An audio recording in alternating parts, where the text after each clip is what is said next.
Okie dokie. Good morning, everybody, or afternoon or evening, wherever you are in the world. My sincere apologies about being a little late this morning. I forgot to plug in my Wi-Fi last night. I live out rural, and here it is, depend on my little Wi-Fi modem, and I didn't plug her in, and I had no Wi-Fi. It takes a little bit for it to charge. It's still on the red little light thing, but it's working. So yes, I'm sorry. I can work on my phone with it because of my personal plan, but I couldn't get any Wi-Fi. So yes, normally I'm 8 o'clock, but my sincere apologies with being a little late. I'm just checking my settings here.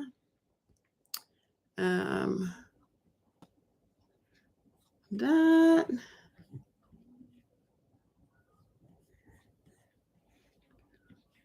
and that one.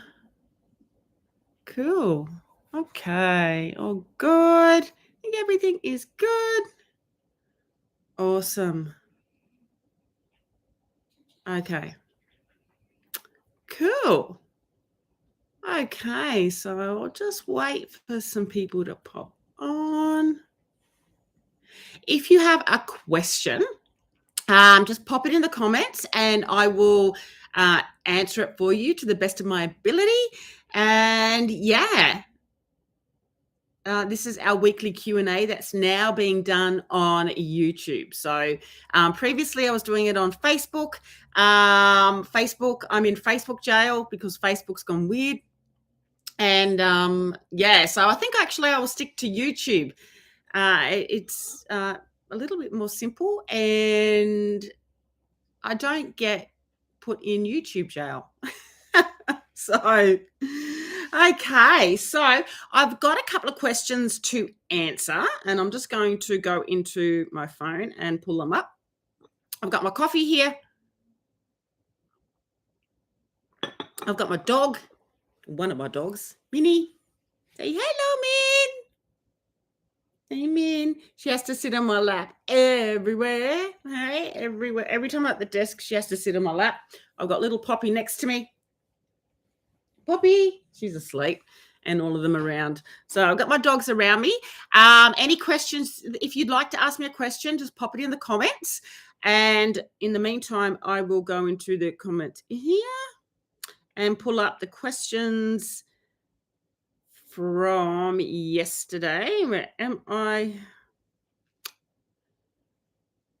I'm down near Canberra, and we actually had our first frost this morning. I'm glad I'm not riding. One of the reasons that I'm happy I'm not riding track work is not getting up at, riding in the freezing cold in winter down at Canberra.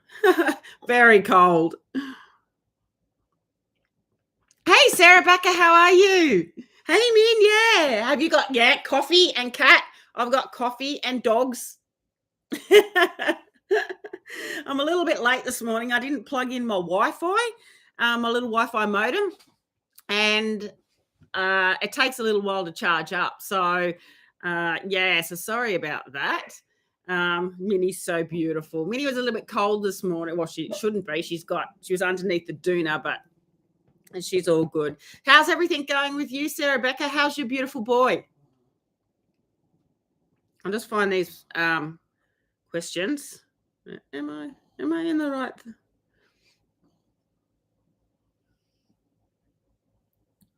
Where have I done with it?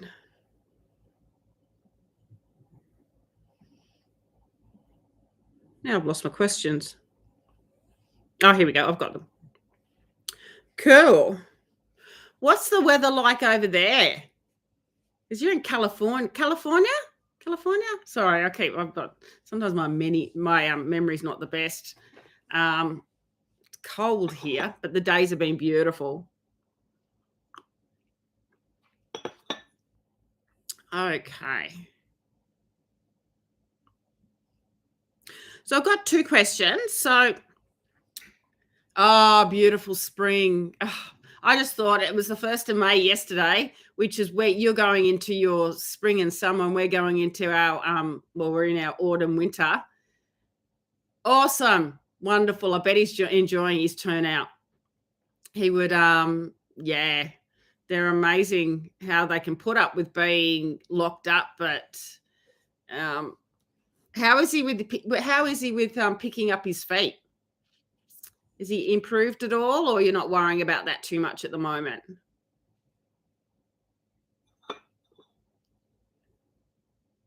Awesome. Good. No longer is, yeah, exactly. Yeah, well, that's hard for them. It's hard for them to be locked up. It really is, especially for long periods of time when you're looking at months. So you'd be able to let off a little bit of energy and walk around and be natural, be able to graze. Let me just find these questions. So I've got picking. Yeah, don't stress about it too much, because I've got a video. Because even without, I've actually got a couple of horses myself that are really not good with picking up their feet.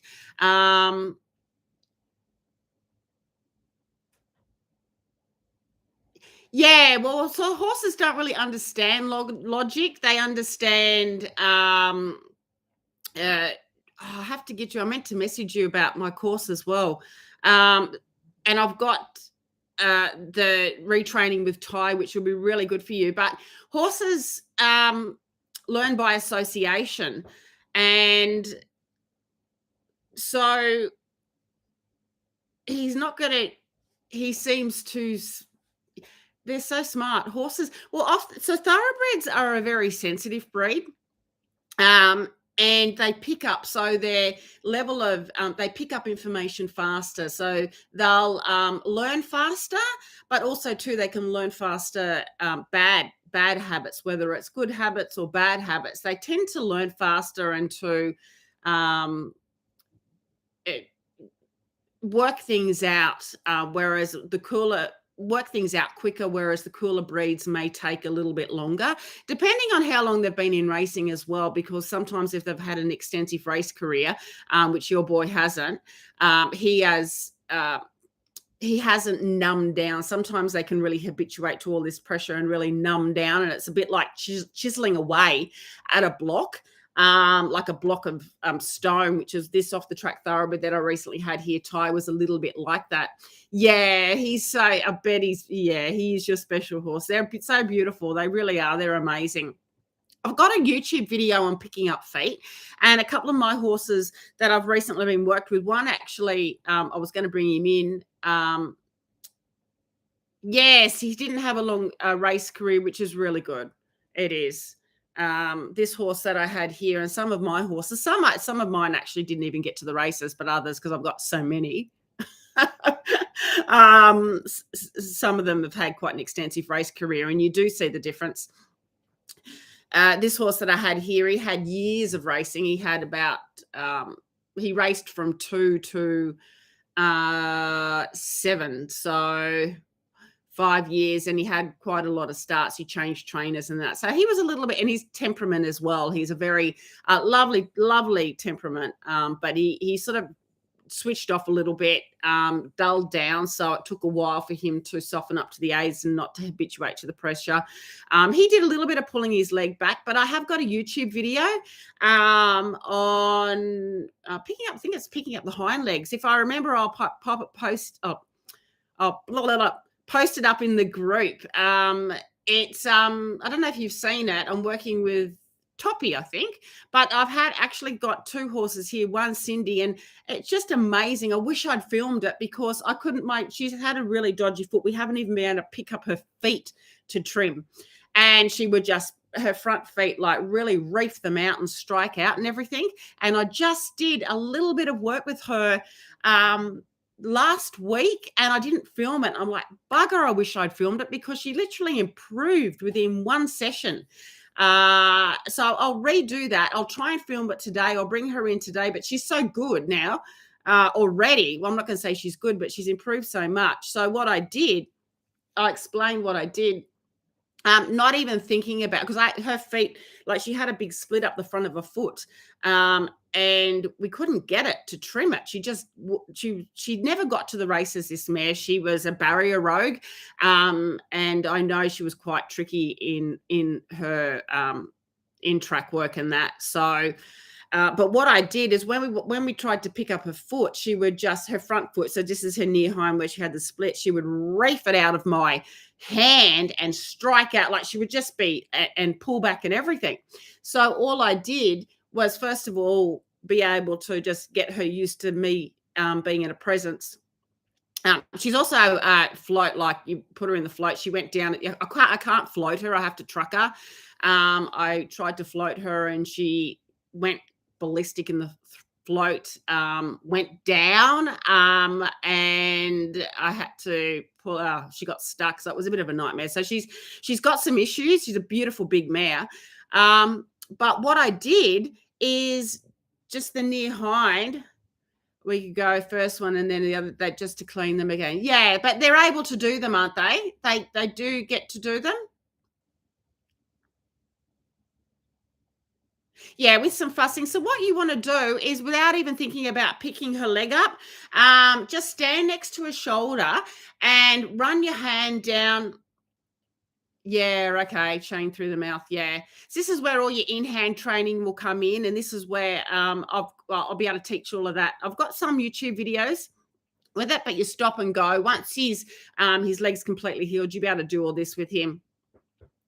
But if you just habituate him to, as he said, because he's got an injury, it's going to be a little bit hard because he's protective over that leg. So that would be part of the reason why he's a little bit funny with his legs, as we've spoken about before. But when he's not so sensitive with his legs, you can just run your hands down the front leg for a start, and just hold your hand there. Don't even ask him to pick it up.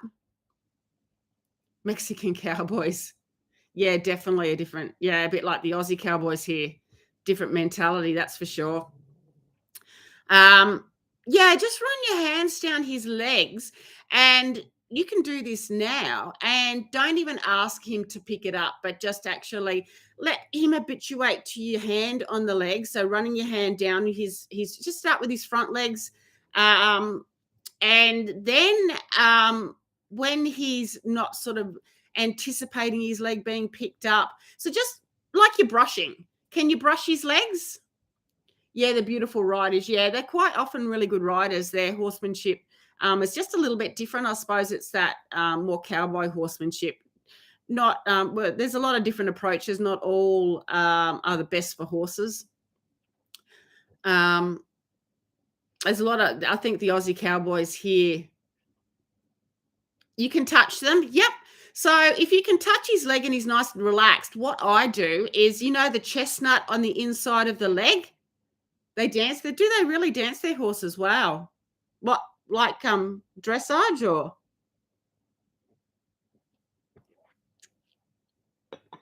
Maybe cowboy dressage.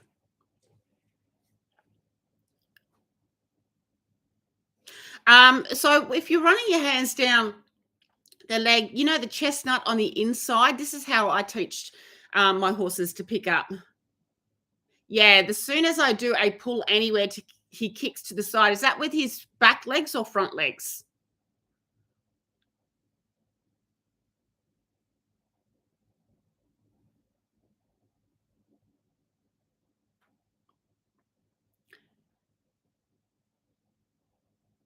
Or leg aids, both.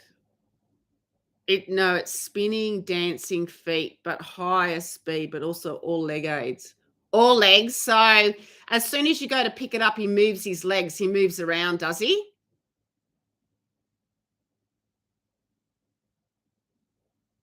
Both front and back. Don't worry about the back at the moment. So just do the front. So this is where your park or your stop will come in. So once you start doing his groundwork.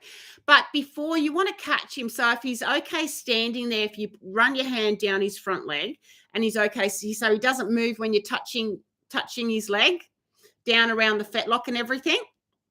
So if he doesn't move, then that's sort of like step one. Then the next thing you want to do is just ask him. So what you can do. No, that's okay. No, I've got 2 questions to ask, but we'll work this out first. Is the chestnut, the chestnut on the inside of the leg, the little chestnut, I put a little bit of pressure on that.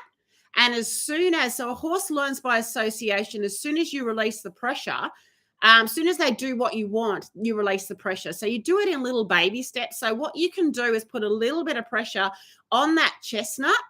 Or if he doesn't respond to that, you can then just go and put a little bit of pressure around his fetlock.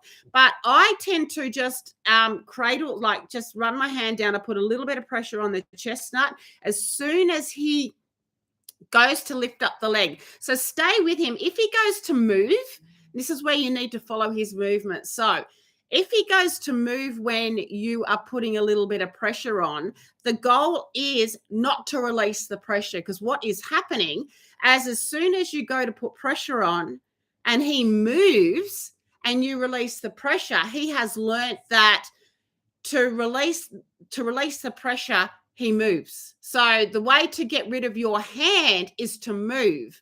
So horses learn by association. So can you see that if he starts to move and spin around, your hand moves away from his leg, and he's now learned that to get rid of the pressure of your hand is to move.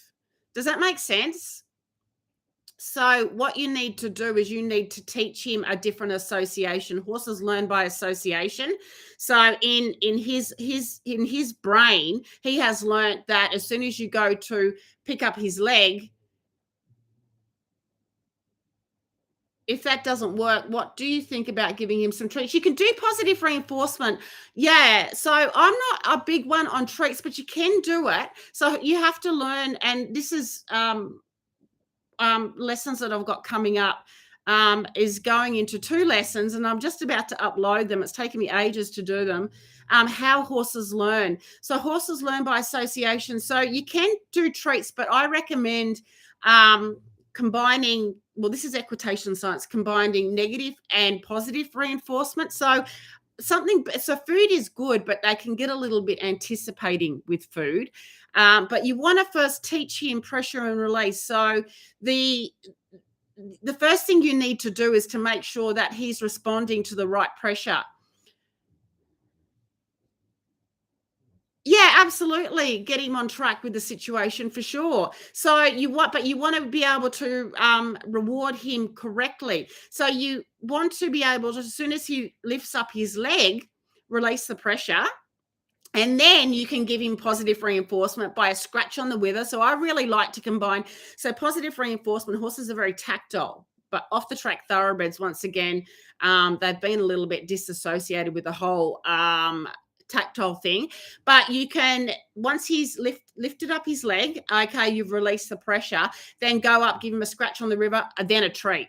But you want to reward him at the correct time. You don't want to reward him when he's spinning and moving around. So as soon as you've got your hand, so if it, wither scratches are fantastic. Does he enjoy them? Because some off the track thoroughbreds take a while to learn to enjoy the being, brushed and touched and things like that, from just being removed, going into what you would call solitary confinement, basically, even if quivering lip, beautiful. So what you can do, and that actually is a very deeply ingrained response with horses. The wither scratching is very rewarding for horses. It calms them down. It lowers their heart rate. So if you can use that like a treat, and then you can use food as well, absolutely. You can give him a scratch on the wither, or you can use food. Yeah, it does take a while for them to enjoy touch. Beautiful. So you've taught him to enjoy touch, because one of the things with off the track thoroughbreds, with thoroughbred racehorses, and I was only reading about this last night, it's called disassociation, and it happens in humans as well. So humans, children that don't get the nurturing from their mother, don't get the human touch, they may, they're neglected, or they've actually done terrible experiments throughout history with removing children from parents and keeping them in isolation, and they have what is called a disassociation. So they don't have that connection that they don't like touch. They can't. It's like with I've read it. It's like they learn, equine behaviors or human behaviors. It's education in itself. It's natural education that and interaction that is needed at a young age. I think it would be the same with horses, that really early learning age where the brain is growing and forming neural pathways. So horses that come in, I've done quite a lot of weanling and yearling handling, and they're in racing, they're usually taken away from their mothers between 5 to 8 months of age, and then they go into isolation. They actually usually go into individual stables. Sometimes weanlings will be within each other, but normally they go into weanling prep. So they yeah, I've got a weaving horse in my herd. It's untouched children who, yeah, see, I don't know a lot about children. It's interesting. Andrew McLean, who's the founder of Equitation Science International, he's wonderful, and because he's a scientist and a doctor and goes into the whole science and how horses learn and the mentality. I want to find out more about it. And this comes into the whole mouth thing as well, which I tried to do some research on. When I'm out of Facebook jail, I can get back, which is 7 more days, I can get back into the ESI group.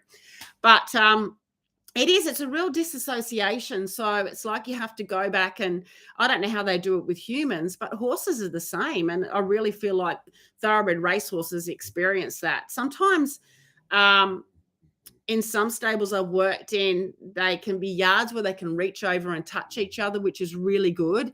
I don't see that a lot. They're more often individually. They can be next to each other, but they can't touch. And this is where they can also get very aggressive and defensive, because, at feed time, they'll bite through the grills and the bars and kick out the other horses. They can't naturally push a horse. At feed time, you quite often see horses get protective over their feed, and if another horse comes up, they'll turn around and show their butt at them or kick out or give a cranky look. But in stables, when they do that, in racing stables or any other, it's not just racing, whether you've got equestrian, show jumping or whatever, when they do that, they cannot push the other horse out of their environment. So that's very threatening to them. So this is why horses, off the track thoroughbreds, can quite often very food aggressive and get so-called nasty, because they haven't been able to get a result from pushing any threat away from them at feed time, because in stables they're restricted. So that horse they're trying to push away from the feed can't go anywhere because he's stuck there as well. So they can't interact in a normal, natural environment that they are designed to do. Weaving is really sad in thoroughbred racehorses. I've seen quite a lot of weaving. I've got a weaver in my herd, and he's such a beautiful horse, Junior. He's a windsucker and a weaver, and I had him scoped. Actually, he's got pyloric ulcers, and I've had him for quite a few years. And he's been on pasture and hay and everything, and he still has ulcers. So it's also a sign that ulcers quite often won't heal if you've just taken them out of racing and giving them a spell, which is a bit of sometimes people think, I've quite often had vets say to me, he shouldn't have ulcers after a year of spelling from racing, and that's not correct. Sailor was just starting to weave a little, and I had to take him off store rest. There's got to be a balance. Absolutely. Yeah, well done. Boredom. Yes. And also too, because he's on his own as well. It could be part of it. If he can reach over and have that other equine association interaction, that may have helped him a little bit, but you can only do what you can only do. Touching with beautiful, especially the calves. And then today I came home and there were 100 cows and calves on my property, calves with surrounding Sailor. Wow, isn't that interesting? See, that was it shows you how there's such a strong need for other the tactile, the herd mentality. Isn't that interesting? And so that was how we were talking before, Sarah Becker. his need, the weaving could have been come up from isolation, that need for the tactile touch, and the security that the herd environment brings them. So cattle can do it. He interacts with the whole family, the dog. How cute. That's a bit similar to the Ty, who's a horse that recently went back. So he's been with me for quite a long while, he was. So he was in with my herd. And I was a bit concerned about him going back because he hasn't got another horse. He has been in isolation in racing quite a long while. I know that even with his spelling for 12 months, he was by himself, as far as we know, in a round yard. He sort of, I'm not going to say adapt. Well, he did adapt to it, but with the, detrimental to his well-being. But he's got the chickens running around his legs and that as well. Here in Tech, the family, yeah. Back to the track. Yes. Yeah, so that's interesting, all the cattle around him. At least he's got that. So that's really good. Maybe one day you might be able to get him a little mate, another rescue. I know it's all money, that's for sure. But yeah, something to think about in the future. So what I might do, I'll go back to, I'll do some videos of the leg. I wish I'd got that Cindy leg done. I was just one of those perfect moments because Cindy was so bad with picking up a front leg. My trimmer we couldn't do her. I just messaged my trimmer yesterday because she's been out of action with a broken leg. I said, I've been working with Cindy, and literally what I did is rewarded her. I did the whole hand thing down, and I'm strong. You have to be really aware of staying safe. But this is her near front, her left front leg. When I went to pick it up and hold it, she would reef it out and kick and strike. So all I did is I put my hand down. She was okay with that, so that's good. I put a little bit of pressure on her chestnut. As soon as she lifted up, like just gave, I let her, I let her leg go, so I didn't even try and hold it up. As soon as she did that, I used the positive, so you can attach a positive reinforcement, and I went, good. So find a word so you can say good. And then I scratched her on the wither. And then you do it in your sequences. I've got some YouTube videos where I do 3 to 5 repetitions. You got to do it within straight after each other. 3 to 5 seconds. Horses can't recall after that. Then I went again, asked her to give, went up, scratched her with her as soon as she did what I wanted. Good, said the word good, scratched her with her 3, and she literally improved within 5 minutes. And I wish that I had filmed it because she was so bad. Anyway, let me know how you go with that. So I'll go back to 2 questions. So Paula has a question that she popped yesterday. I'm going to have a sip of my coffee. I need to make another coffee. This is my second one. I might have to go and make another one because I talk a lot. So Paula's question, you've talked about grain not being ideal for OTTBs. And I'm pleased to say that I've cut out all grain now. Awesome. But what about oaten hay? My girls won't eat anything else, and one girl in particular will starve rather than eat meadow or any other hay. I've read that oats is the only grain that can easily digest. That's a Google read, so not sure how authentic. Yeah, grain is one of the easier. So oat grain. Oats has a high fiber, like a fibrous husk on it. So it is one of the better grains to feed where they can digest it more easily. You can feed oats whole and they can break it up and digest it more easily. It's still a grain. So oats, for a horse like a thoroughbred or a eventer that really needs that extra energy, it's a good grain to have. But it's all starch and carbohydrates, and it's more about being aware of how the horse's digestive system works. And whether the grain is going through the stomach and the small intestine into the hindgut and then, undigested and then fermenting in the hindgut. So I don't feel I have a choice with the oaten hay. Would like to know what you think about oaten hay as their main source of forage. So oaten hay so we look at the cereal hay. So It's high. It's a cereal hay, and cereal hays.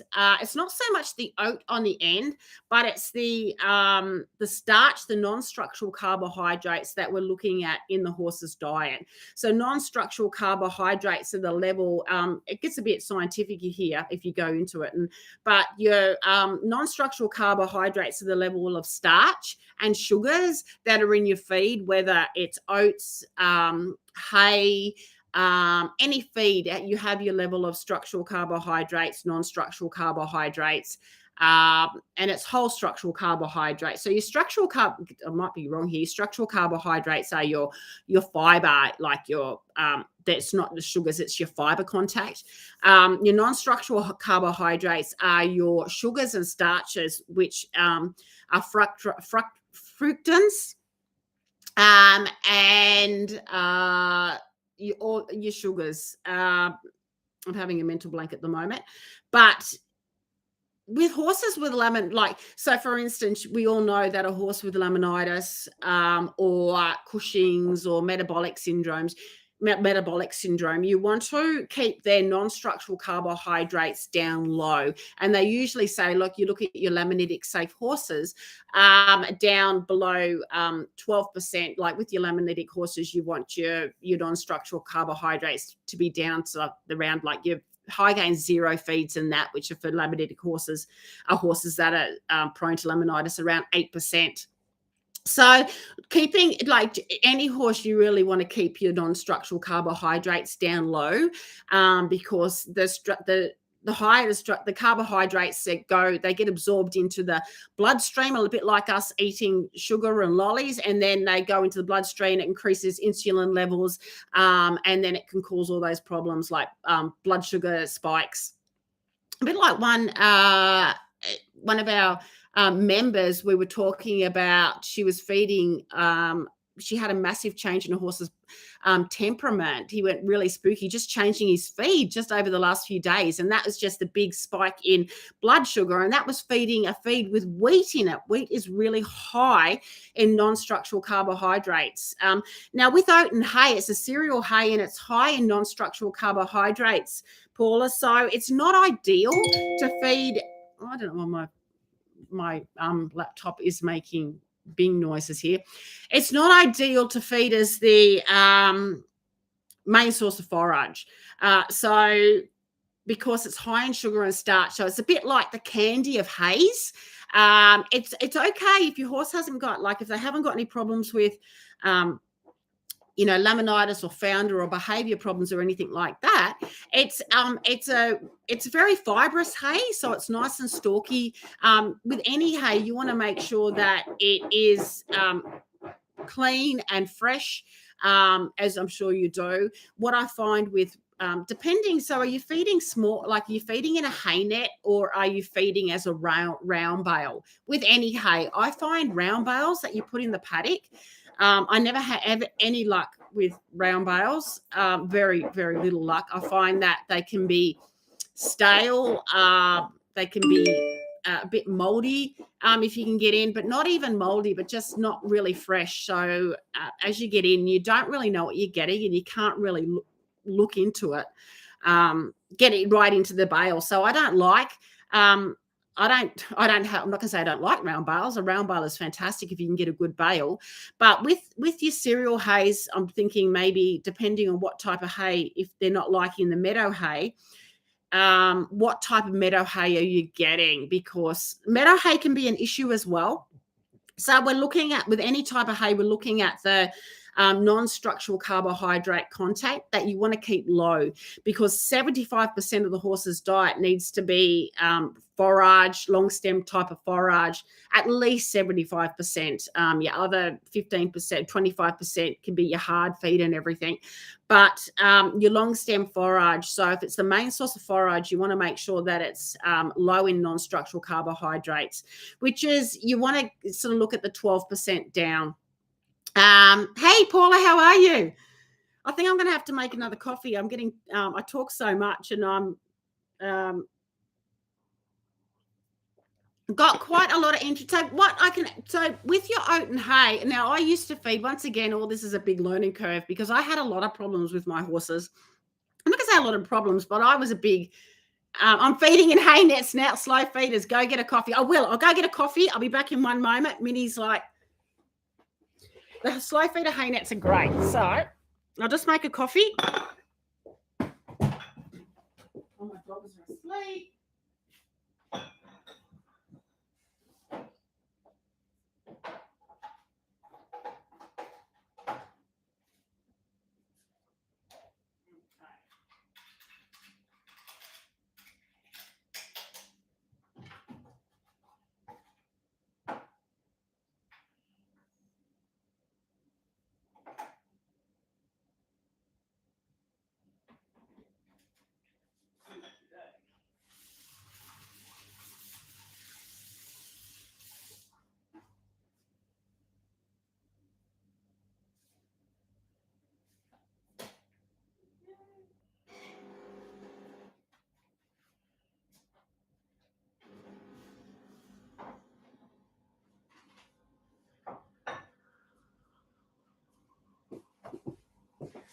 I won't be long, guys. I've just got my little machine going.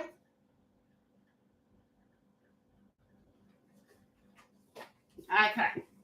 You minding the platform bit? Beautiful. Okay. I'm back. Sorry, guys. I'm back. Love my coffee. I'm just about to run out, actually. Okay. Yeah, feeding in hay nets, slow feeders mostly. Awesome.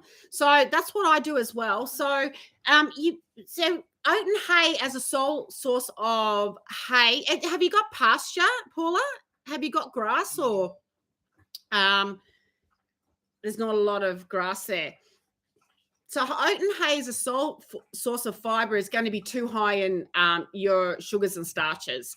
And I did this myself. I made a bit of a mistake. And I was feeding some of my horses oaten hay. Well, I didn't feed my laminitic like my Nelly. No, nothing at the moment, and not much generally. Okay, so your oaten hay is going to be too high in non-structural carbohydrates. So it can get up to looking at 30% in your non-structural carbohydrates, and that is really high.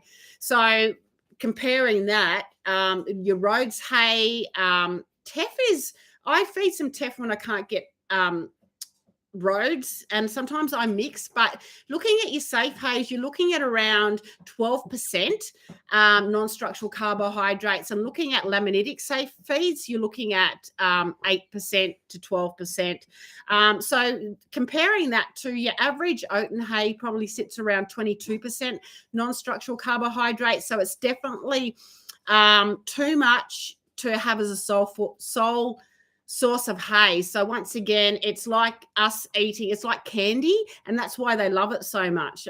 When I had round bales, because I used to have round bales of oaten hay, or even big square bales. But what I did do, I've always been one to mix my hays, and I don't feed oaten hay now because I'm getting some really nice Rhodes, and I actually feed quite a bit of lucerne. But I wouldn't recommend feeding the oaten hay as a sole source of hay. They do love it, and I know it's really tricky. I don't know what you can source, but what you can do is you can mix. If you're doing slow feeder hay nets, that's perfect, because, and if you haven't got much pasture, lucerne hay. Do you feed lucerne hay, Paula? And what are you feeding with your hard feed? I don't think we've talked about that, have we?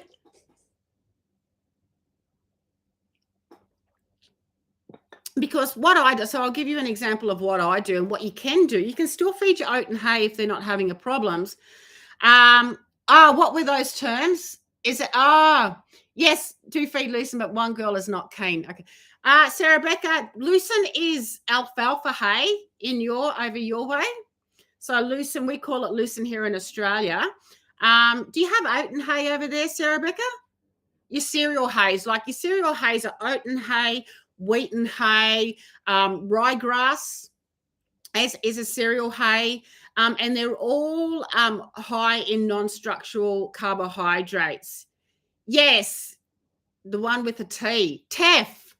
Yeah, so teff is a newer hay. I don't know if you guys would have it over here. I'm pretty sure. So it's generally promoted as a low sugar hay, safe for laminitic prone horses and things like that.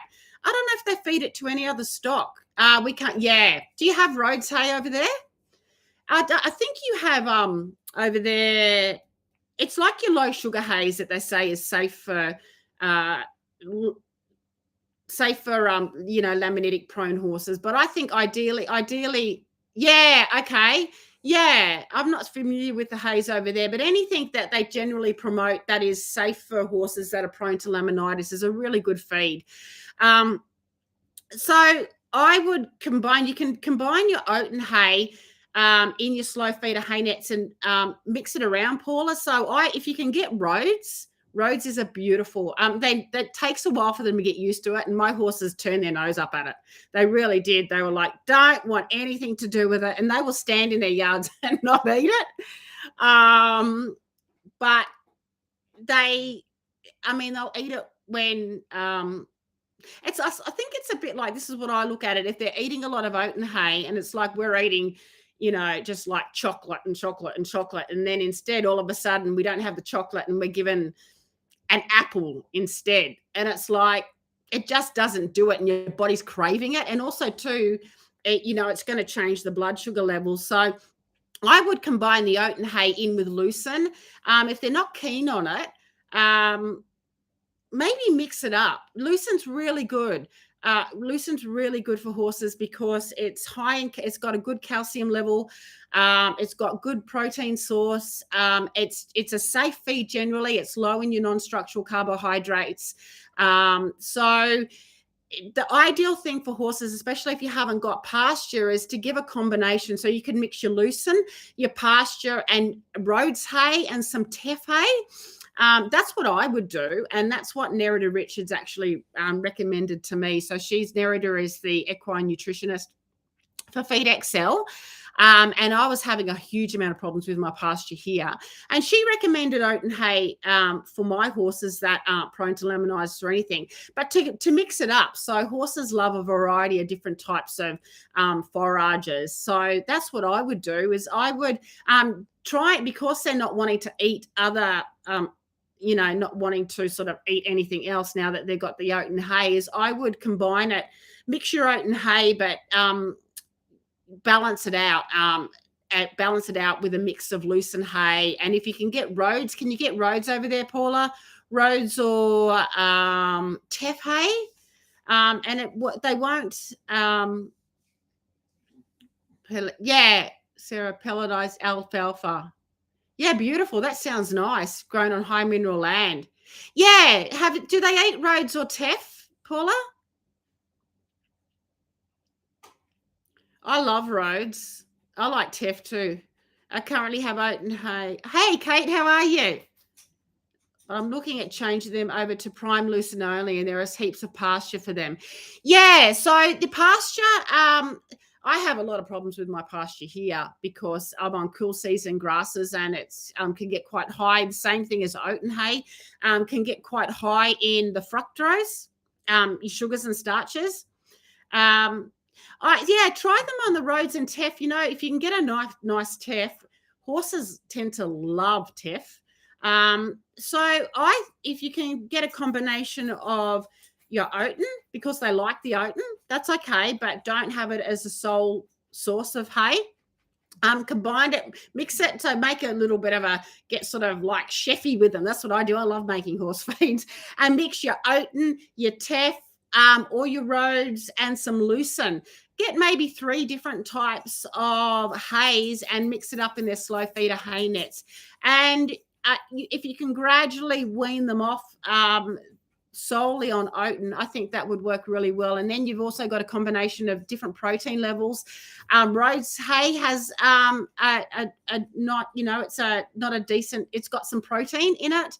It's a really good feed for horses prone to laminitis. But like us humans, we don't want to have a high starch diet. We don't want really high sugar diet, even if we're not diabetic or we don't have any insulin issues. You still, for keeping ourselves healthy, want to keep our sugar levels down low, and same with horses in particular, because they can really affect their hind gut health. Anything undigested is going to go into the hind gut unfermented, and it's the same thing with your Oaten hay. It's a bit like what they call the candy of hays for horses. And it was interesting, another thing that popped up, you get your news feed, is Oaten hay can cause, with horses that generally have ad lib access to Oaten hay, can cause dental issues with horses because of its high sugar starch content. High sugar content can cause dental cavities. So that's another thing to think about. But that would only be a problem if you've got, they generally have ad lib access to Oaten hay and they're eating it, every day, nearly all day. Yeah, prime lucerne. So, Kate, with your prime lucerne, heaps of pasture. Just as long as they get, long as your pasture is, once again, it's nice to have a balance of forage. I feed prime lucerne here with my horses. They need the calcium. I think, Kate, you're down Yass way, aren't you? Am I correct? Are you over this side where I am? And having the calcium, so prime lucerne is really nice. You don't want to give too much if it's rich, because it can just keep an eye on their droppings, because if they start to get loose, it's a little bit too rich for them. But your lucerne is a really good, it's a legume hay that's really good source of your calcium, your protein, vitamin and minerals, and it's a nice feed to combine with. See, I've got a lot of pasture here, but I still like to combine my lucerne with my Rhodes hay and or teff hay, just to give them that sort of foragey fiber type of option as well, because they'll only eat lucerne if they've got if that's all they've got. But give them the opportunity to be able to pick and choose what they want. If they feel like they want a more fibrous type of hay, then they can go for the Rhodes. They love lucerne. But sometimes I've fed, there was a stage here where my horses were just craving. This was when I first came here, and they were really, they had mineral deficiencies. They were just really craving a forage, and they were eating the Rhodes hay before the lucerne, which was really interesting. So they were just really needing that fibrous type of hay. So generally having a really nice combination of different types of hays for your horses if they haven't got a lot of pasture. And if the pasture is really green and lush, once again, you want to be able to supplement that with a nice source of forage. So let me know, Paula, if that makes sense and clears things up.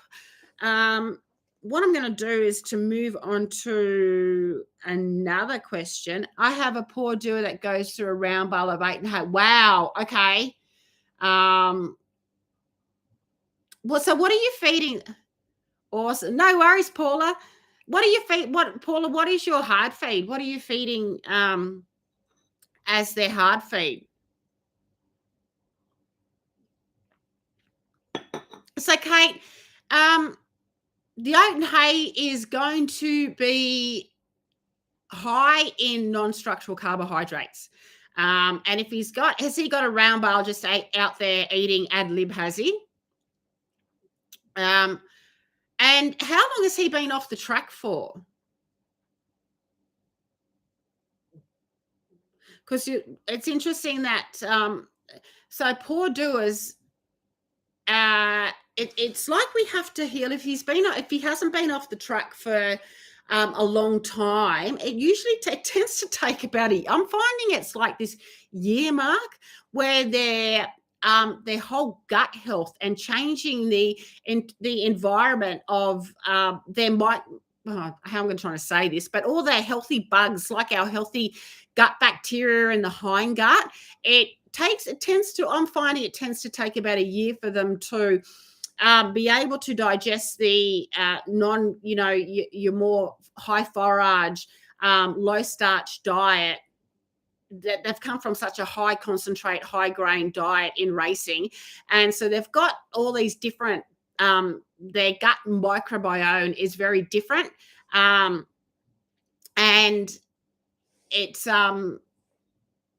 hey Kate, he goes through a round bale of oat in 10 to 14 days. Yeah. So how often, Kate, so how long has he been off the track for?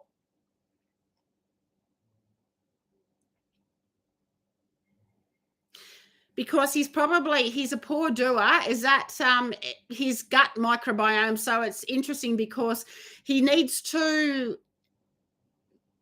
you want to keep the Oaten hay is going to start to feed the bad bacteria in his hindgut and also increase his sugar levels. As I said, it's a bit like the candy, but what we want to do is actually start to create a more healthy gut environment in the Off The Track Thoroughbreds hindgut, so that their gut microbiome can digest the low starch, low sugar type of more fibrous feeds. At the moment, when you're taking Off The Track Thoroughbred, they have a very low level of the good bacteria and a high level of the bad bacteria. And when you start feeding them, taking them off their grain, they don't absorb, they don't it's not process, but I suppose it is process. So giving them process their feed, your non-grain feeds, they don't process it very well. They're not absorbing the energy and the calories from that very well because their gut bacteria is to be able to ferment those good, the good bacteria fermenting is very low. But what you want to do is to gradually rehabilitate their whole gut health so that bad bacteria hasn't got the bad foods to eat. So they start to die off and the good bacteria starts to multiply and grow. The good like anything, the bad grow really fast and the good bacteria that takes a little bit longer for the good bacteria to start to multiply and thrive in the hindgut. So that's why it tends to, for Off The Track Thoroughbreds, even if you're giving them a really good diet, lots of ad lib hay, of your low starch hay and your, just say, lupins if you're in Australia, or alfalfa, and that, they tend to still struggle with weight. And quite often that is poor hindgut health or poor gut health all up. You're also looking at your ulcers. So your Oaten has, as I said, and this is what Nerida Richards said to me, if you haven't got any issues with laminitic prone horses, you can feed Oaten hay, but not as the sole source of hay. That's right, Kate, you're in. Yes. So how long has your boy been off the track for?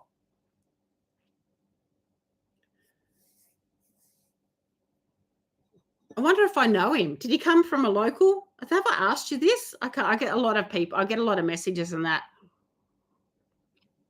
You have to reach out to, there's my clients live in Yass, the horse that owns Ty. Should connect you guys together because they've got their first Off The Track Thoroughbred. They've just moved to Yass. I got a little video. I'm in Facebook jail, so I can't comment or share anything.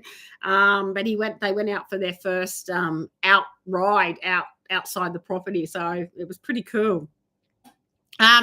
So yeah, looking at so generally just with your diet, with your hay, looking at making a mixture of hay for them, even if they've got a lot of pasture. I mean, with my horses, pasture's not always a good thing. Especially if it's green and lush, and if anything, it's actually a bad thing. So I like to bring my horses in off the pasture of a daytime, and my pasture in particular has been fertilized. It's for production of cattle and sheep. It has been, and I'm having issues with it. So I bring them in of a daytime and they have their Rhodes, Lucerne, and sometimes Teff hay. Yeah, mix it with Lucerne and Teff and Rhodes. Yeah, really nice. That'll be a lovely combination. And I think you'll find that he might he might even start to pick up, especially Lucerne, okay, if you haven't got a problem with pasture issues where you might have a problem with the potassium content. Lucerne is just, I love Lucerne. I really do. I love Lucerne hay, but not as a sole source, balancing it out with your other hays, because they can get a little bit runny. I've got one of my old horse Sam is a little bit loose in his stools at the moment because of the loosen. So that it shows loose stools show an imbalance. It might be a little bit too much protein. We've got some quite nice loosen around here at the moment. Okay, I think I've answered that. So let me know if you have any more feed questions. Now, I've got a question from Rachel. Rachel Sexton has said, my guy has been off the track for about 3 years now with on and off training, a lot of struggles between my issues and his. That usually comes with off the track thoroughbreds, anything. Life, doesn't it? She's 8, turning 9. Okay. Cool. Yeah, how long has she been off the track for? Just while I'm waiting for that comment, I think my comments might be a little bit slow to pop up. I think I've got them on there.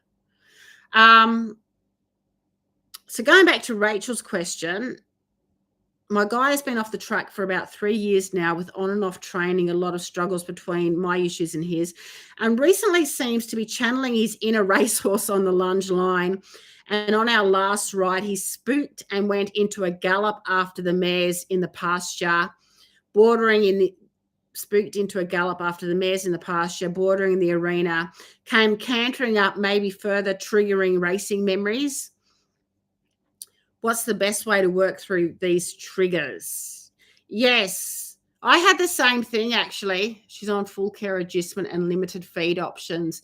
But she is moving to Yas in about 2 weeks, and I'll be able to change her diet as needed. Awesome. Well, that sounds fantastic. Probably look at, if you can't do much when you're on the adjustment, maybe look at changing her feed options when you get her to Yas. Is she going to be living with you? It's great when you've got them there, or you're able to feed your horses yourself. It's you've got a lot more options. Yeah, so being able to give her the variety of hay is ideal.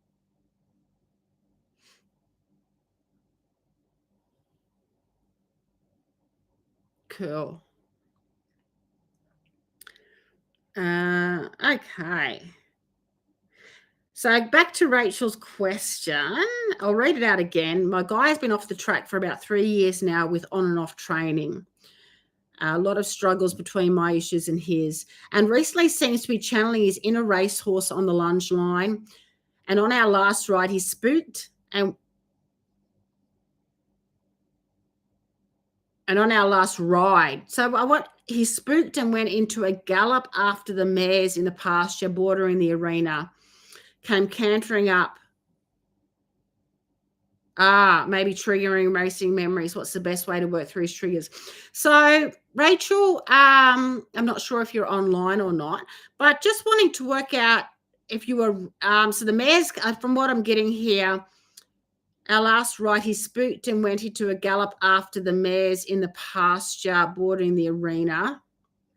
So from what I'm thinking, the mares came cantering up to the arena, and he spooked and went into a gallop after the mares, triggering racing memories. So, yeah, horses. I actually had one of my mares that I haven't brought in for retraining yet, and it was my fault. I'll just go back to Kate's off the track for around 2018. Yes, that makes a lot of sense about that bacteria. I'll keep that in mind for a new diet. Awesome. Yeah, cool. Okay. Yeah, look at it's like hindgut rehabilitation. Off the track thoroughbreds, their diet is so important. That was amazing. I just went back to a lady in the group. She was having a lot of problems with her horse. Okay, yeah, 4 years off the track. Yeah, still, you don't know their history, and I still, regardless of how long they've been off the track, going back and healing the gut, making sure that everything is, nice and working out well, nice and balanced, especially if they're a poor doer. That's a sign, maybe ulcers, hindgut acidosis, things like that. So definitely going back, keeping low starch, low sugar, high fiber, and looking at maybe, not sure if you've had her scoped for ulcers. Yeah, cool. Let's Kate, hop in the group, and I can connect you with them. That would be wonderful. Maybe I connect you with them through Messenger. They're Katrina, and their horse is Ty. You'll see a lot of Ty in the Facebook group. I've had him in retraining with me. He's gone back home now, but he was with me for quite a while. So they've just moved to Yass, and I'm sure they'd love to connect with you as well. Always good to have OTTB connections. And maybe I can come out to Yass one day. I can do maybe a little clinic out there or something. If there's a few people that want to hook up for some lessons out Yass way, we can organize maybe a group lesson or something. Yeah. Anyway, we can talk about that in the local community and see what we can organize. As I'm out the other side, I'm out Carwoola way. So if I've got a few people that are keen on lessons, we can maybe do something out that way. So going back to Rachel, so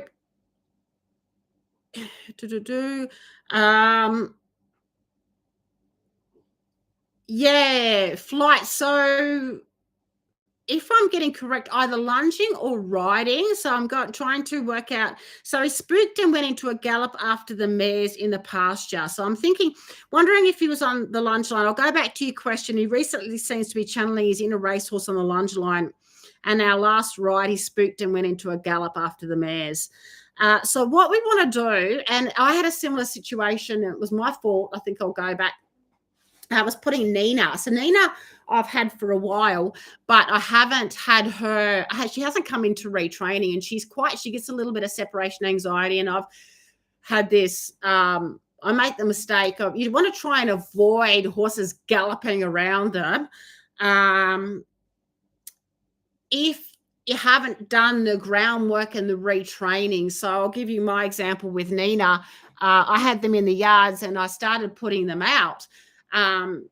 They come in of a daytime, they go out the back, and I left the back gate open. As I was putting them out, they started to wander out the gate and they gallop right up the top of the hill. So Nina was still in the yard, and naughty Zena stuck through the yard. She actually climbed through. The electric fencing wasn't on. She took off. So I had all these horses taking off, and I'm like, oh my God. And Nina, I haven't actually done any retraining with her, and she has sort of pulled back and reared up and things like that before, when I've been leading her out, and the horses have, yeah, that's okay. Kate, I think I might have to go into the settings. I might have a delayed comment. I'm not the most tech savvy person. Okay, 4 years off the track. Okay, yeah, she's had one file, so she probably hasn't had much retraining. Anyway, we can connect up and maybe look at doing a little clinic or something down there. I'll look at the settings and see what I've done. I think I may have a delayed setting things. Tech is tech is a learning curve for me, that's for sure. Going back to Nina. So when I let her out, it's all about having control of their legs. And this is retraining or training your horse. And whether it's taking off in flight on the lunge line or taking off leading. So because I haven't done any retraining with Nina, and she gets that flight mode, and she's got it a couple of times, when I let her out, she's actually turned around, she's pulled back, reared right up, and she got out of my grip, and she's taken off with the head collar and lead rope. Now, it was my fault. So she's actually done this a couple of times. So she's practiced this flight mode, this taking off. So if a horse practiced something, so I couldn't slow down her legs. I didn't have control of her speed and her legs. She's got away from me, and she's learnt this response. And it's very typical. So horses generally, racehorse mode, triggering racehorse memories. They do go into flight mode. They gallop, they run. So racehorses aren't taught. You'll quite often, when you get them off the track, they're very dull, or they're very heavy to their stop response. So you want to try and keep to work through these triggers. The first thing is to go back to, so Rachel, the first thing is to go back to, having him stop and training his stop and go response to light responses in hand first, not on a lunge. So because on a lunge lead, you can't control, if he starts to get up speed, you can't control his speed. He may canter, gallop around. He may have the horses coming down. There's going to be triggers. And that's why I never go into lunging straight away when I retrain off the track thoroughbreds. In fact, I might spend 6, even 8 weeks in the in-hand work first before I even go to lunging. And I'm not one to go out and lunge them I walk around with the horse, so it's more like the classical dressage type of lunging. I'm not one to stand in the middle and have your horse work around you. That type of lunging, you can't control the horse's legs. You can't control the speed if you haven't worked up to that ability of being able to have your horse respond to voice aids.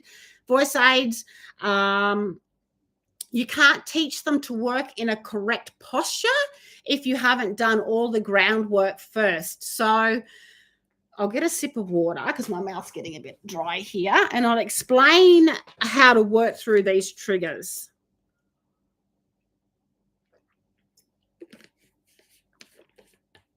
So you got the problem of your horse on the lunge line taking off and galloping around.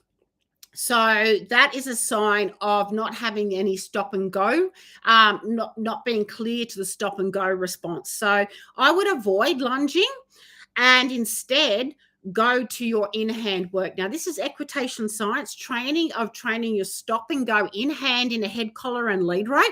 I've got some YouTube videos on that, and I've got I've got more videos coming out when I get back on and getting back on track. I had a little bit of a life meltdown, a few personal problems the last couple of months.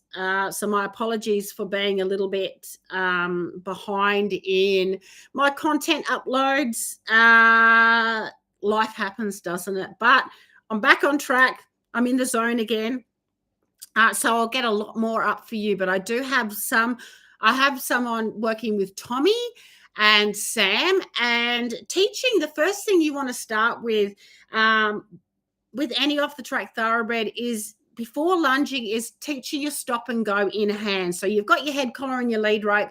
You want to see if they stop to a nice lead rein response and go. So you want them very nice and fluid on a short lead rein. So your lunge line is long, okay? So you haven't got that control.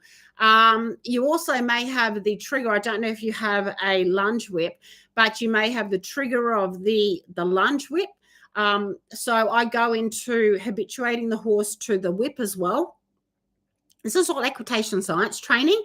And then when you're controlling the horse's legs on the short lead rein, so it's like a transitioning to your lunging. So if you want to lunge your horse, that's all fine to be able to lunge your horse, but make sure you've done your in-hand work first with your lead and your head collar. So having control initially first by pressure and release. So then once you have your horse stopping and going lightly and turning, okay, so turning left and turning right. And it's like combining your classical dressage. I love classical dressage. And you'll see in the classical dressage, they don't stand there and lunge their horse around and round and round like your natural horsemanship or your general traditional, inside reins or something, you'll see if you go into the classical dressage, they have their horses going around in this beautiful bend and flexion, and they're all nice and balanced. So that has,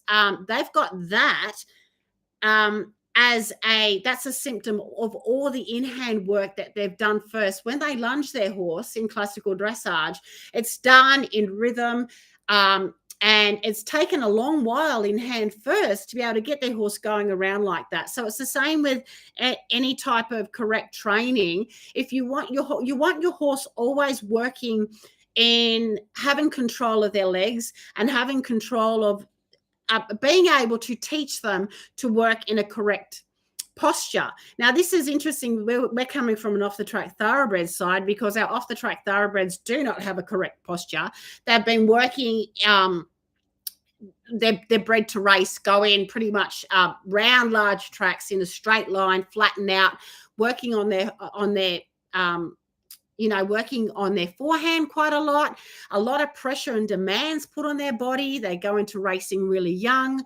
They usually have, they'll have lumbar issues, sacroiliac issues. They're going to be fairly weak behind when you're asking them to turn and bend. They're not going to have the hind end strength to be able to balance themselves, because they've been working in a completely different way. They don't need that self-carriage for galloping. That they need the stamina, the endurance, and the speed for galloping. They flatten their body down into a more horizontal way. So when we're coming into our dressage and our show jumping and our eventing or anything, even pleasure riding, we need to completely retrain them to use their body in a completely different way. And this takes time. It's like posture training as well. But with off-the-track thoroughbreds, before we get to the posture training, which is like your classical dressage and in equitation science, in their training scale, it's called shaping. So having them nice and light to their responses. We need to be able to train the responses first, and like the basic response. So it's going to be heavy, and they're going to be leaning, and they're going to be stiff. And they're going to want to rush, or they're going to be dull to the aid. So we have to retrain. We have to teach them to be nice and light and not lean on the head collar and lead rope first. And then we can start to shape them to, the nice self-carriage. And that takes ages. Like anything, if we're a dancer, or it's like I read something beautiful from a dressage. He's an old school dressage master. And he said, you're looking at, I love to combine horse training to dancing. I love that. I loved dancing when I was younger. I chose horses over dancing. I used to do a lot of dancing, and I had to choose between the two. I was having dancing lessons and I was having horse riding lessons as a 10-year-old. At 5, I was having dancing, and I chose horses. But it's all about posture and conditioning and teaching them to work in a correct posture. Not everyone is into that. And you see a lot of, especially modern day dressage, the posture is terrible. So looking at this whole triggering of racing, it's going back to the controlling their legs. I got a bit off track with the whole posture thing, but going back to your basic response. So being able to slow your horse down, speed him up on a short lead rein. And then once you've got control of that, okay, and you can even teach him with voice aids as well. So when first teaching him by pressure release, and then say, whoa, we'll stop, or to get up. And then when you have your horse, so when he goes to rush on a short lead rein, if you've taught him to slow down by lead rein back, when he goes to rush, you can slow him down. You can control his legs. Try and keep it in an environment that you don't think is going to be triggers. So if like with me with Nina, it was my fault. I knew that I'd let the horses out. I didn't shut the back gate. And I've already allowed her to practice this pulling back and getting out of my grip twice now. And it was my fault. Okay, so I'm going to take responsibility for that. She's learnt that behavior now. So the best thing to do is to be able to avoid situations like that and think, okay, can I start to practice my stop and go in an enclosed round yard, an arena where I know I haven't got horses galloping around me? And then when I've got him or her nice and light, then I can increase, then I can maybe, if he's triggered by horses around, I've already taught him to be nice and light to the responses, so I have more control of him. And then when you feel like you've got control of your horse on the short lead rein and lead rope, then you can start to, so this is what I do with lunging, is you can start to lengthen the lead rein, your lunge rein, and still do the same aids, but you've taught them, well, this is where the whip comes into. You teach your horse to respond to light dressage or lunge rein whip taps, not as a punishment, but just whip taps. So then as you can increase your distance, you can train your horse by voice cues and whip taps, and you can teach them, you have them lunging around. Now, what I do is I don't stand in the middle, so I'll actually walk around with my horse and start to lengthen the lunge rein. But it's not good for a horse to be just continually going around in circles. It's not good. They can't bend correctly. Okay, so you have to imagine, once again, posture. Unless you've got them conditioned to be able to have that nice correct bend, they're not going to be able to bend correctly, and it's going to be hard. Excuse me, I've got the hiccups here. As they're going to fall in and out. So I walk around with them. So I'll walk around, just say I've lengthened my lead rein, and I'll walk around straight into, just say, a dressage arena, or I'll walk around a corner, then I may do a 20-meter circle, then walk straight again, then do a 20-meter circle. So I don't stand in the middle. I walk around with them. And once again, this is more of your classical in-hand type of approach to training than the traditional or natural horsemanshipy type of way. You want to be able to control your horse's legs. So you want to be able to not have them practice running away or flight. The more they practice a behavior, the more they will do it. The less they practice a behavior, or if they don't practice a behavior, they're not going to learn it. And horses learn a fear response very, very fast. So this being triggered by running and, horses running around is just going to reinforce that behavior. So we want to try and avoid our horses practicing taking off or doing any negative behaviors. And the thing is, with Off the Track Thoroughbreds, we know they've already got these fearful behaviors installed. We haven't got a clean slate. We have to, so they've got these memories, and racing is very demanding. So they are going to, more than often not, have fearful memories, have quite a lot of fear responses. So it's really important with Off the Track Thoroughbreds to be very calm, very patient, going back to your basic responses of in-hand, stop and go, and to really make sure that they're installed and trained very light responses, and that your horse is in self-carriage. I talk about this with Tommy. I've got Tommy, and just standing there, okay, without him leaning or moving, but just standing there in what is called park in equitation science, is self-carriage. It's really important with Off the Track Thoroughbreds because it's building new memories. Okay, so the more new memories of calmness and clear training, building on top of their unclear training and their fearful memories. So we're never going to be able to get rid of that.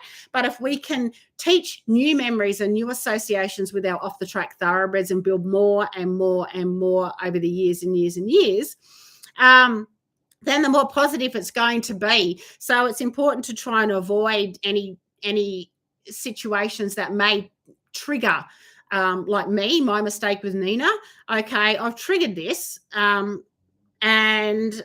I know that it'll be there. So I really need to now, she's to make sure when I work with her, she's actually come in. I'm doing a little bit of work with her. She's had her teeth done.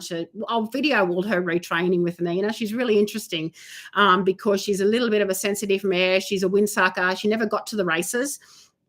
But I've lost my track of thought. I'll video her retraining. I need to, that's right. So I need to avoid with any of them, but you want to be able to avoid I want to avoid any horses galloping around or triggering this behavior with her, because I know that she's already practiced it and she tends to be a little bit like that. Until I have her, then once I know that I've got a really good control of her, she's really nice and light. She's got a bit of separation anxiety. She's got a bit better with that. But once I can see that I've got control of her legs, then when I feel like then I can start to expose her to maybe the arena where she can have some horses galloping around, and that previous response that she practiced the other day isn't going to be triggered for a start. Or if she shows that sign of taking off and pulling back, like the other day, she pulled back, she reared up, and I mean, she got out of my grip. Whereas if I've trained her to be light to the response of stop, okay, pulling back is her running away, then I've stopped that behavior from escalating. So if just say 6 months down the track, there's a similar thing where I'm leading her out of the yard and I've accidentally left the back gate open and she sees all the horses galloping up. Well, I'm going to be able to, I've already trained her to slow her legs down. So if she goes to get excited and antsy, ask her to slow down. So backward lead responses, she'll slow down for me. And I have stopped her flight response from escalating because I've got control of her, because I've trained her to respond. I hope that makes sense. But I wouldn't do that now. I haven't got her trained. So I'm just asking for trouble by exposing her to that environment. So when you're retraining your basic responses, keep it so that you aren't going to have the mares. So Rachel aren't going to have the mares galloping around. Don't have him lunging. Don't lunge at the moment until you have him light in the short rein. Okay, leading around. So I lead around. Then you can put yourself in the lunging position. Okay, and then gradually lengthen the lead rope. I hope that makes sense. I have a heap more videos coming out. I've got such a stock of videos, you have no idea. So I'm really looking forward to getting them up and out for you, because this all makes sense. I think I've answered that for you, Rachel. Let me know if that makes sense for you. I was going to give an example. So with Ty, for instance, who's the client source, so they're all different. So Ty, when he got here, they're all different horses. So Nina is one of my horses, and obviously you, Rachel, your guy is a little bit triggered like that. So Ty, who got here, so he had an extensive race career. He had the behavior, so he's young rider. So what he would do, I think you could have a 50 horses gallop around this horse, Ty, even before he was retrained, and he wouldn't take off. Okay. He's a beautiful nature, but he was so dull. He was I think he'd gone into what they call a bit of learned helplessness. Okay. I know in his race career, he'd endured, he had some lameness issues and things like that, but he sort of shut down. So he was very dull, not very heavy to his stop and go. And they're all different. So we need to approach each off the track thoroughbred differently, with their history in racing, with their temperament. And so with Ty, even when he came here, he didn't even, I said, isolation as well. I know that from what I think, I mean, he would have been like all thoroughbred racehorses. They live individually in stables, but I think he ended up in a smaller stable in his last trainer that he was with. He may have been completely separated from other horses. And as far as I'm aware, when he was spelling, I don't even think he had other horses around him. I think he was spelled in a round yard. I think he was spelled completely isolated from any other horse. So it's like he even had he didn't even know how to interact with other horses. And I know when he came off the track, he was put in with another couple of horses before he came to me. And he just had he showed a complete disconnection from the other two horses. So this complete disconnection from horses, no idea of how to interact. And this is learning. This is important for them. It's like, as I said back at the beginning of this live, it's like when you're removing a child. It's important for developmental, to develop as a healthy human, to develop as a healthy horse. So Ty was just like, he just didn't think. So I had him here, and I've got 19 horses here and 19 of my own. So he had all these horses, and the horses could be out the back, not stressed at all. So no ever any insecurity, like herd, separation anxiety. Though towards the end here, I'm going to say he was very good, but he did notice towards the end, and this was 8 months later, he saw the other horses and he wanted to go out with his mates. And I even saw him this has taken 8 months, just towards the end, I could see him just starting to play with another couple of the horses. And I hadn't seen that before. So that's how long it took. I feel really privileged to be able to have my off the track thoroughbreds in a herd situation. And any clients that horses that come here, they go in a herd of a night, of a day, like an evening. They come in of a day. And I think it's education and rehabilitation in itself. So I've never had a problem with Ty. Horses could be galloping around and he never jacked up and he never span around to take off with the other horses. But what he did too is with his young rider when he came here, and even through his re-education, is he wouldn't go forward and he would stop and he would turn around. You couldn't turn him. He wanted to go back to the gate. So going forward, and it was like, nah, I'm going back this way, like one of those riding school horses that are so dulled down that you just can't get them to turn around and go back forward. They want to go back. So that was his go-to. So they're all different, and we need to be able to approach them differently. But regardless if your off the track thoroughbred is hot and flighty and taking off, or very dulled down like Ty and switched off, the training is the same. It's all the same. You just need to be able to